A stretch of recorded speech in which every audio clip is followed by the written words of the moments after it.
Pemirsa, menjelang perayaan pergantian tahun 2024, warga dihimbau kada menyalakan petasan lantaran dikhawatirkan bisa menimbulkan yang kada diinginkan atau kebakaran. Pemerintah Kota Jua melakukan pula koordinasi dengan pihak keamanan yang rutin melakukan patroli berkeliling Banjarmasin.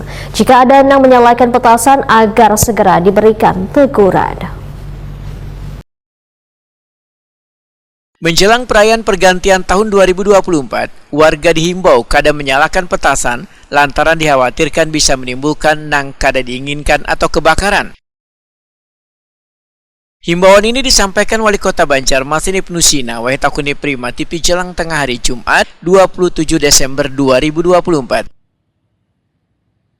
Pemerintah kota, ujar Ibnu Sina, melakukan pula koordinasi dengan pihak keamanan yang rutin melakukan patroli berkeliling Banjarmasin.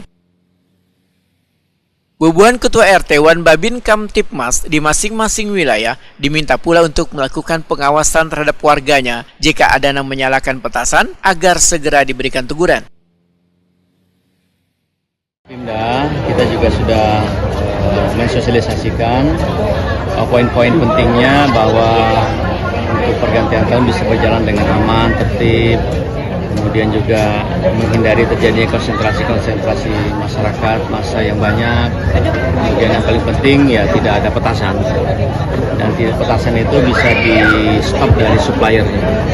Ya, jangan sampai terjadi misalnya hal yang tidak kita inginkan malam pergantian tahun, misalnya diperingati dengan mercon atau apa ya, kemudian menyebabkan kebakaran, kemudian juga menyebabkan kecelakaan atau apa, itu yang kita hindari. Memang koordinasi terus dengan di Forkopimda, di situ ada Pak Kapolres, ada Pak Dandim ya, kemudian juga ada kejaksaan, ya, mudah-mudahan ini bisa didukung oleh semua pihak. Ada rencana melakukan sweeping kah boleh? Seperti biasa di pergantian tahun kita ada ya, patroli rutin. Ke titik-titik keramaian dari Pak Wali? Di titik keramaian. Ibnu Sina berharap sabarataan warga di perayaan malam pergantian tahun untuk mematuhi himbauan dan aturan dari pemerintah Kota Banjarmasin.